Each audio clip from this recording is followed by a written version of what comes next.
قەیرانی دارایی لە یۆنان ناڕەزایەتی بەربڵاوی جەماوەری لێکەوتەوە و تەنانەت دوجار گۆڕینی حکوومەتیشی لێکەوتەوە.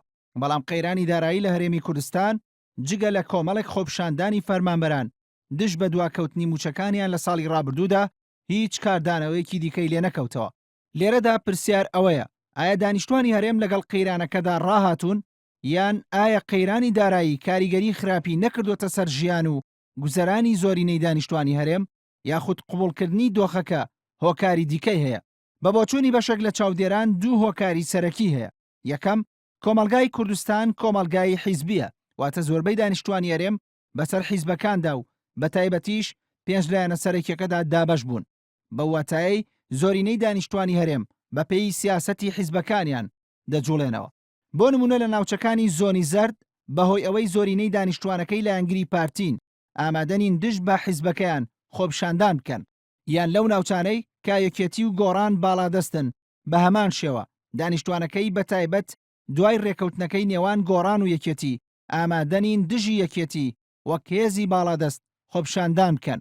تەنانەت خۆپشاندانەکانی ساڵی ڕابردوو کە زۆرینەیان لە ناوچەکانی زۆنی سەوز ڕوویاندا یەکێتی پشگیری خۆپشاندانەکانی دەکرد، بەو پێی وەک فشارێک بوو بۆ سەر حکوومەت کە پارتی تایدا باڵادەستە.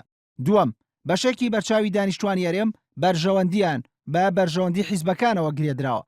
بە پێی ئامارەکانی کۆمیسیۆنی باڵای هەڵبژاردنەکان ژمارەی دانیشتوانی سەر و تەمەنە 18 ساڵ کەمێک زیاترە لە 2 ملیۆن کەس. ئەوە لە کاتێکدا لەو ژمارەیە زیاتر لە 1,400,000 کەسیان موچەخۆری حکوومەت و حیزبەکانن.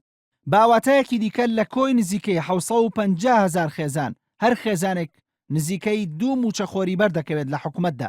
بەشێکی بەرچاوی ئەو موچەخۆرانش وەک بەرپرسانی حکوومەت باسی دەکەن لە بری ئەو موچەی وەری دەگرن هیچ کارێک ناکەن یان تەنها چەند کاتژمێرێکی کەم لە هەفتەدا کار دەکەن.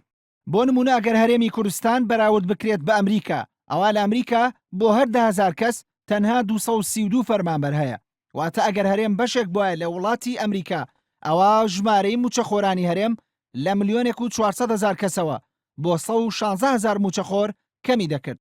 لەوەها حاڵەتێکیشدا بەشی زۆری دانیشتوانی هەرێم ناچار دەبن بۆ دابینکردنی بژێوی ژیانیان لە کەرتی تایبەتدا کار بکەن.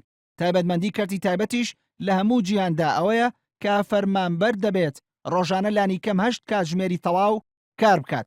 بەو پێی هێشتا لە هەرێمدا کللتوری کارکردن لاوازە و هاوڵاتیان ڕانەهاتوون لەسەر کارکردنی 8 کاتژمێری. بۆیە بەشێکی بەرچاوی هاوڵاتیان هەوڵ دەدەن ببنە فەرمانبەری حکوومەت و کۆمپانیەکانی کەرتی تایبەتیش پەنا دەبەنە بەر کرێکاری بیانی.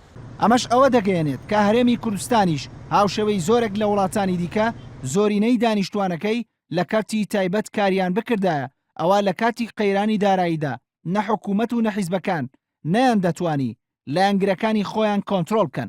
هەرچەندە بە بۆچوونی بەشێکی بەرچاوی ئابووری ناسان تەنها ڕێگەچارەی دەرباز بوون لە قەیرانی دارایی و بنیادنانی ژێرخانێکی ئابووری بەهێز بۆ هەرێمی کوردستان ئەوەیە کە حکوومەت پشگیری کەرتی تایبەت بکات.